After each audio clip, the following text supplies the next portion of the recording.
एक साल बेमिसाल, विपक्ष का ये आरोप है, लगातार ये बोलते आ रहे हैं कि ऐसा क्या हुआ है एक साल में कि एक साल बेमिसाल बोल रहे हैं बीजेपी। कांग्रेस पार्टी का नाता विकास, देश हित, प्रदेश हित और जनहित से दूर दूर तक नहीं है। तो एक साल तो पूरा हो चुका है, अब आने वाले एक साल के लिए क्या कुछ करने वाले हैं? 3 चरणों में हम विकसित छत्तीसगढ़ का निर्माण कैसे करेंगे, इसका रोड मैप तैयार कर लिया है। क्या कुछ फेरबदल होने की संभावना है? 1 साल पूरा हुआ, हमने अपना रिपोर्ट कार्ड जनता के सामने, जनता के दरबार में प्रस्तुत किया है। उनके हाथों को रोजगार फिर स्वावलंबन बनने में उनको मदद मिल सके कि हमने पर्यटन को उद्योग का दर्जा दिया। बृजमोहन अग्रवाल जी जब मंत्री थे तब उन्होंने शिक्षक भर्ती के लिए बोले थे लगभग 33,000। क्या उस दिशा में पहल हो पाई है? देखिए, लगातार भर्तियां हो रही है, लगातार भर्तियां हो रही है, सभी विभागों में भर्तियां हो रही है। इस बार विधानसभा में करप्शन का जो बोलबाला ज़्यादा रहा है। विपक्ष का एक लगातार आरोप लगा है कि जो डेवलपमेंट प्रोजेक्ट्स हैं उसमें करप्शन हो रहा है। इस पर कार्रवाई कर रही है सरकार? जिस कांग्रेस पार्टी ने 5 साल छत्तीसगढ़ को दोनों हाथों से लूटा हो, जिसके तत्कालीन अधिकारी जेल में हो, सरकार से जुड़े हुए लोग जेल में हों, उसके मुंह से भ्रष्टाचार की बात शोभा नहीं देती है। नक्सलिज्म को ख़त्म करने के लिए 2026 का टारगेट रखा गया छत्तीसगढ़ में। अमित शाह जी यहाँ आए थे, उन्होंने इस बात को दोहराया। तो क्या वाकई में लगता है कि पॉसिबल है? निश्चित रूप से। मैंने आपको उदाहरण बताया, जो हमने कहा है वो किया है।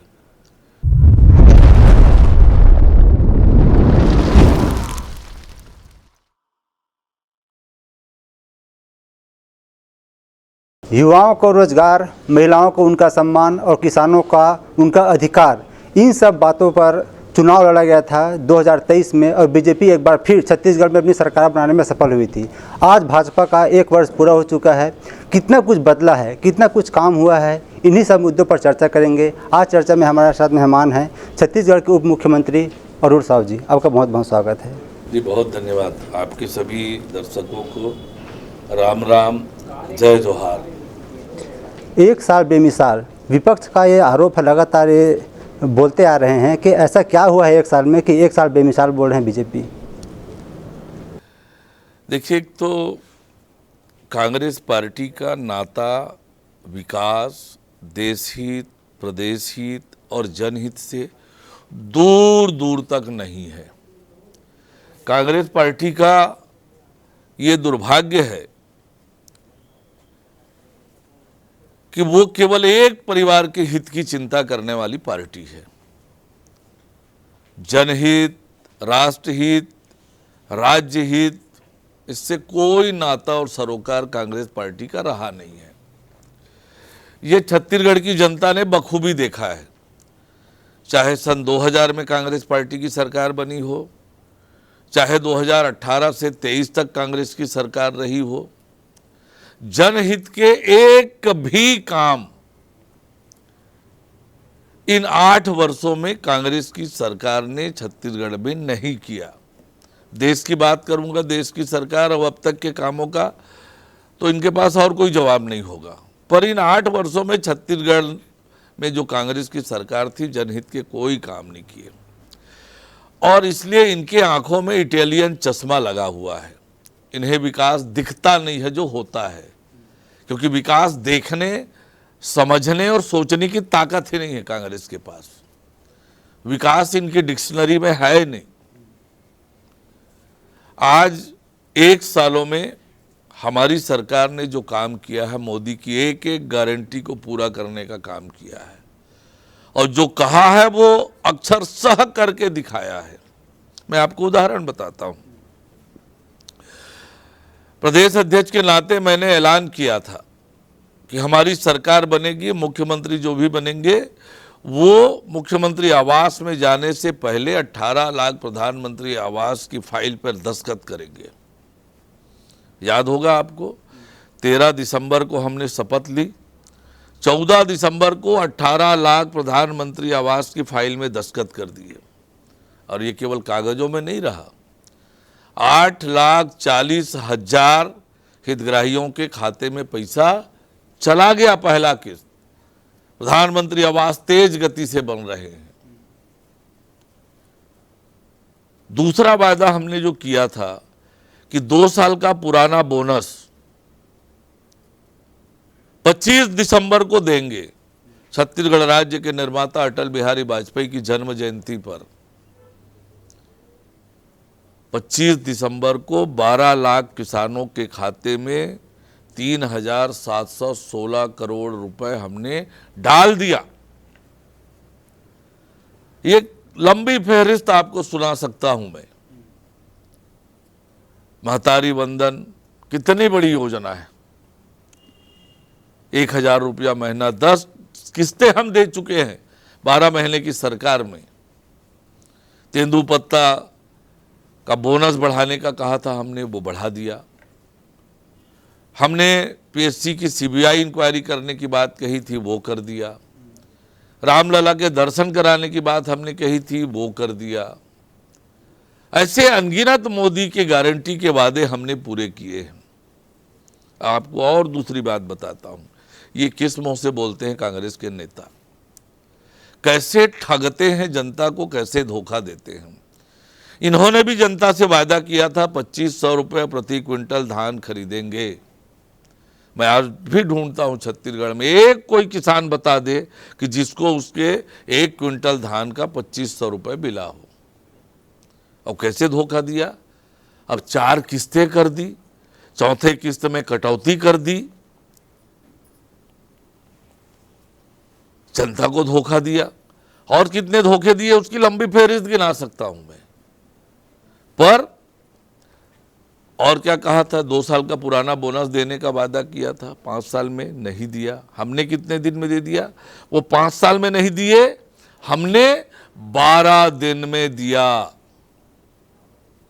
12 दिन में 13 दिसंबर को शपथ ली और 25 दिसंबर को 12 लाख किसानों के खाते में पैसा डाल दिया। 500 रुपये प्रति महीना महिलाओं को देंगे बोले थे, 5 साल नहीं दिया।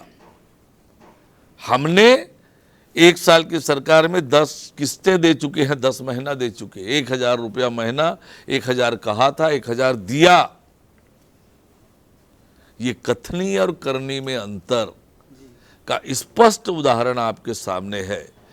पर मैं आपसे कहना चाहता हूं कि आज सुशासन, विष्णु का सुशासन प्रदेश में है। भ्रष्टाचार को रोकने के लिए मजबूती से काम हो रहा है। युवाओं को रोजगार मिले, लगातार नौकरी निकल रही है, भर्तियां हो रही है अलग अलग विभागों में। हमने नई उद्योग नीति बनाई है ताकि उद्योग आए, निवेश आए। उद्योगपतियों से माननीय मुख्यमंत्री जी की लगातार बातचीत हो रही है, बैठक हो रही है, ताकि प्रदेश में निवेश आए और हमारे यहाँ के रोजगार, युवाओं को रोजगार मिले। हमने पर्यटन को उद्योग का दर्जा दे दिया है ताकि पर्यटन का विस्तार हो, रोजगार के सृजन हो और दुनिया के लोग हमारे छत्तीसगढ़ में आएँ। यहाँ की इकोनॉमी मजबूत होगी, यहाँ के लोगों को रोजगार मिलेगा। हमने जो विकास रुक गया था गांवों का, शहरों का, तेज गति से विकास की दिशा में काम कर रहे हैं, मजबूती से काम कर रहे हैं, ठोस काम कर रहे हैं। आज शहरों और गांवों में विकास के काम तेज गति से हो रहे हैं। आज किसी नगरीय निकाय में जाकर देखें, आपको चारों तरफ विकास के काम होते हुए दिखाई देंगे। हमने इन 1 वर्षों में केवल नगरीय निकाय को ये जानते हुए भी कि वहां पर कांग्रेस की बहुमत है अधिकांश स्थानों पर, हम विकास की राजनीति करते हैं। हमने भेदभाव नहीं किया राजनीति के लिए, हम विकास की राजनीति करते हैं। और इसलिए हमने 7,000 करोड़ रुपए से अधिक की राशि नगरीय निकायों को जारी की है। आज सड़कों को मजबूत करने का काम हो रहा है, नई सड़कें बनने का काम प्रारंभ हो गया है। तो प्रदेश तेज गति से आगे बढ़ रहा है। हमने भ्रष्टाचार को रोकने के लिए लगातार कार्यवाहियाँ की है। एसीबी की कार्यवाही हो रही है, ईओडब्ल्यू की कार्यवाही हो रही है, सीबीआई की कार्यवाही हो रही है और सारे विभागों के काम ऑनलाइन सिस्टम से पारदर्शी करने का काम हो रहा है। इस बार जो लोक सेवा आयोग के परिणाम आए, आप चयनित युवाओं से पूछिए, उनसे बात करिए, क्या चेहरे में उनकी प्रसन्नता है। तो ये विष्णु का सुशासन है। 1 वर्ष निश्चित रूप से बेमिसाल रहा है। छत्तीसगढ़ के लिए विकसित छत्तीसगढ़ के निर्माण में ये 1 साल वाकई में बेमिसाल होने वाला है, स्वर्णिम अक्षरों में लिखा जाने वाला है। भाजपा 5 साल का रोड मैप तैयार नहीं करती है, 1 साल के लिए काम करती है। तो 1 साल तो पूरा हो चुका है, अब आने वाले 1 साल के लिए क्या कुछ करने वाले हैं? आपको किसने कहा कि रोड मैप तैयार नहीं करती है? हमने विजन 2047 बनाया है और उसको फेज वाइज करके 3 चरणों में हम विकसित छत्तीसगढ़ का निर्माण कैसे करेंगे, इसका रोड मैप तैयार कर लिया है, पब्लिक के बीच रखा है उसे, कि हम 2047 तक किस तरह के छत्तीसगढ़ को बनाना चाहते हैं और उस दिशा में हमारी सरकार काम कर रही है। जी, कैबिनेट मिनिस्टर्स का रिपोर्ट कार्ड 1 साल में आने वाला है, क्योंकि अलग अलग विभाग संभाल रहे हैं, कितना विकास हुआ, कितना काम है, पता चलना चाहिए जनता को। तो रिपोर्ट कार्ड कब तक आ जाएगा और क्या कुछ फेरबदल होने की संभावना है? देखिए, एक तो पहली बात ये है, अभी हमने अपनी सरकार का 1 साल का रिपोर्ट कार्ड जारी कर दिया है। हिंदुस्तान की राजनीति में जनता के प्रति जवाबदेही भारतीय जनता पार्टी की सरकारों के अलावा और किसी सरकार में नहीं होती है। 1 साल पूरा हुआ, हमने अपना रिपोर्ट कार्ड जनता के सामने, जनता के दरबार में प्रस्तुत किया है और मैंने अभी लंबी फहरिस्त गिनाई। एक एक विभाग आज जिस गति से काम कर रहे हैं, छत्तीसगढ़ में सुशासन चल रहा है। जी, सबको सरकारी नौकरी दे पाना पॉसिबल नहीं है, लेकिन क्या ऐसा कुछ मजबूत नियम या फिर ऐसा कुछ योजना नहीं बनाया जा सकता जिससे जो युवा हैं उनके हाथों को रोजगार या फिर स्वावलंबन बनने में उनको मदद मिल सके? आपको मैंने बताया कि हमने पर्यटन को उद्योग का दर्जा दिया, इससे उद्योग रोजगार का सृजन होगा। लगातार हम निवेश लाने का प्रयत्न कर रहे हैं, उसमें हमको सफलता भी मिल रही है। उद्योग लगेंगे, युवाओं को रोजगार मिलेगा। कौशल विकास की दिशा में हम काम कर रहे हैं। छत्तीसगढ़ के नौजवानों के उज्जवल भविष्य के लिए हमारी सरकार लगातार काम कर रही है। बृजमोहन अग्रवाल जी जब मंत्री थे तब उन्होंने शिक्षक भर्ती के लिए बोले थे लगभग 33,000। क्या उस दिशा में पहल हो पाई है? देखिए, लगातार भर्तियां हो रही है, लगातार भर्तियां हो रही है, सभी विभागों में भर्तियां हो रही है और सरकार, मेरे विभाग में सभी विभाग, प्रमोशन, नियुक्ति के काम, ये लगातार हम कर रहे हैं। इस बार विधानसभा में करप्शन का जो बोलबाला ज़्यादा रहा है। विपक्ष का एक लगातार आरोप लगा है कि जो डेवलपमेंट प्रोजेक्ट्स हैं उसमें करप्शन हो रहा है। इस पर कार्रवाई कर रही है सरकार? जिस कांग्रेस पार्टी ने 5 साल छत्तीसगढ़ को दोनों हाथों से लूटा हो, जिसके तत्कालीन अधिकारी जेल में हो, सरकार से जुड़े हुए लोग जेल में हों, उसके मुंह से भ्रष्टाचार की बात शोभा नहीं देती है। मैंने आपसे कहा, भ्रष्टाचार पर 0 टॉलरेंस की नीति पर कर रहे हैं। जहां कहीं पर भी भ्रष्टाचार मिलेगा, ठोस और मजबूत कार्रवाई हमारी सरकार कर रही है और करेंगे। जनता के गाढ़ी कमाई का पैसा खाने वाले किसी को छोड़ेंगे नहीं, चाहे वो कितना बड़ा आदमी हो। नक्सलिज्म को ख़त्म करने के लिए 2026 का टारगेट रखा गया छत्तीसगढ़ में। अमित शाह जी यहाँ आए थे, उन्होंने इस बात को दोहराया। तो क्या वाकई में लगता है कि पॉसिबल है? निश्चित रूप से। मैंने आपको उदाहरण बताया, जो हमने कहा है वो किया है। प्रधानमंत्री माननीय नरेंद्र मोदी जी के मार्गदर्शन में अमित शाह जी लगातार इस दिशा में काम कर रहे हैं। उन्होंने कहा है 31 मार्च 2026 तक न केवल बस्तर से, संपूर्ण देश से नक्सलवाद का खात्मा होगा। पिछले 1 साल में 220 से अधिक नक्सली, बड़े बड़े नक्सली मारे गए हैं। बड़ी संख्या में सरेंडर किए हैं, पकड़े गए हैं और नक्सल उन्मूलन की दिशा में हमारी सरकार ठोस और मजबूती से काम कर रही है और ऐसे दूर क्षेत्रों में जाकर नक्सलियों से मुकाबला कर रहे हैं हमारे सुरक्षा बल के जवान, जहां जाना ही अपने आप में दूभर है, कठिन है। एक तरफ जहां हमारी सरकार नक्सल उन्मूलन के लिए हमारे सुरक्षा बल मजबूती से काम कर रहे हैं, वहीं दूसरी ओर नियत नेल्ला नार जैसी योजना लाकर बस्तर के आम लोगों के जीवन में परिवर्तन लाने का काम हमारी सरकार कर रही है। वहीं तीसरी ओर बस्तर ओलंपिक जैसे आयोजन करके बस्तर के नौजवानों को प्रोत्साहित करने का, उन्हें विकास की मुख्य धारा में जोड़ने का काम लगातार हमारी सरकार कर रही है। तो हम बस्तर, सरगुजा और संपूर्ण छत्तीसगढ़ के खुशहाली और तरक्की के लिए योजना बनाकर पूरी प्रतिबद्धता से काम कर रहे हैं। एक और बात निकल कर सामने आ रही है सर, जब हम बात करते हैं नक्सलाइट की, तो जो इनकाउंटर होते हैं तो जो वहाँ के आम जनता हैं, जो आदिवासी हैं, उनका इनकाउंटर किया जा रहा है और वाहवाही ले रही है बीजेपी। एकदम झूठ, बेबुनियाद और निराधार बात। एक भी ऐसी घटना नहीं हुई है, एक भी ऐसी घटना, ऐसी कोई शिकायत नहीं आई है। हमारे सुरक्षा बल के जवान पूरी गंभीरता से काम कर रहे हैं। आपने देखा कितने इनामी नक्सली हैं, हिस्ट्री सीट है उनकी, हिस्ट्री है नक्सलिज्म को लेकर, ऐसे नक्सली मारे गए हैं। प्रदेश में जो अभी कानून की व्यवस्था है उस पर सुधार की बहुत ज़रूरत है। जो फास्ट ट्रैक कोर्ट है वो कितना सही से काम कर रहे हैं, उसमें कितनी स्पीड है, उसमें क्या बदलाव करने की ज़रूरत, क्या लगता है आपको? देखिए, जब से देश में नरेंद्र मोदी जी के नेतृत्व में सरकार बनी है, न्यायालयों को सशक्त और सुविधापूर्ण बनाने की दिशा में लगातार अधोसंरचना का विकास हुआ है।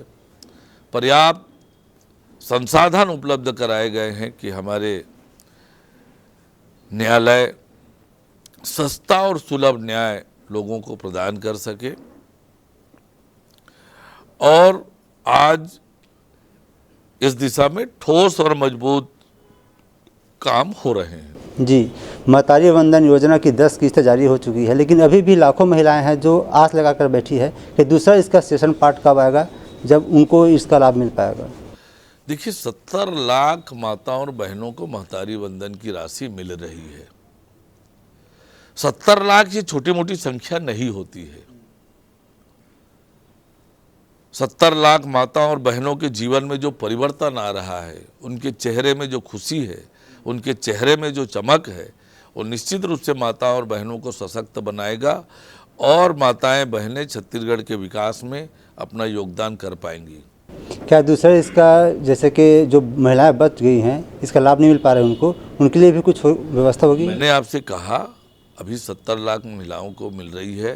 कांग्रेस पार्टी ने तो एक जन को भी नहीं दिया था, वादा किया था, 5 साल सरकार चलाई। 70 लाख माताओं और बहनों को हम दे रहे हैं, तो निश्चित रूप से हम प्रतिबद्ध हैं। जी सर, जब हम दूरांचल की बात करते हैं, वहाँ जो युवा रहते हैं, पढ़े लिखे रहते हैं, लेकिन जब उनको रोज़गार नहीं मिलता है तो कहीं ना कहीं उनका ध्यान भटकता है।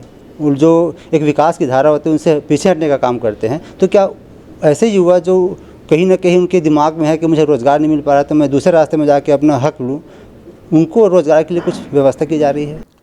मैंने आपसे कहा कि हमारी सरकार राज्य के युवाओं को रोजगार के अवसर सुलभ हों, लगातार हम वैकेंसी निकाल रहे हैं, नौकरियां दे रहे हैं, निवेश आए ताकि हमारे युवाओं को रोजगार मिले, पर्यटन को उद्योग का दर्जा दिए ताकि उस क्षेत्र में भी रोजगार का सृजन हो। तो नौजवानों की चिंता हमारी सरकार लगातार कर रही है। अभी भी मंत्रिमंडल में 2 मंत्री का पद खाली है, कब तक इसको फुलफिल किया जा सकता है? देखिए, मंत्रिपरिषद का विस्तार और बाकी चीज़ें ये माननीय मुख्यमंत्री जी का विशेषाधिकार है, वो इस पर निर्णय करेंगे। जनता जोगी कांग्रेस पार्टी एक बार फिर कांग्रेस में शामिल होने के लिए तैयार है, क्या चुनौती है बीजेपी के लिए? देखिए, हमारे लिए कोई चुनौती नहीं है। आज छत्तीसगढ़ की जनता ने हमें भरपूर आशीर्वाद दिया है। छत्तीसगढ़ की जनता के भरोसे को सम्मान करते हुए हम छत्तीसगढ़ की जनता के तरक्की के लिए, बेहतरी के लिए पूरी ईमानदारी, निष्ठा और मेहनत से काम कर रहे हैं। आज छत्तीसगढ़ में चहुओर खुशहाली है, तरक्की की दिशा में छत्तीसगढ़ बढ़ रहा है। हमारा जो संकल्प है कि हमने बनाया है, हम ही संवारेंगे।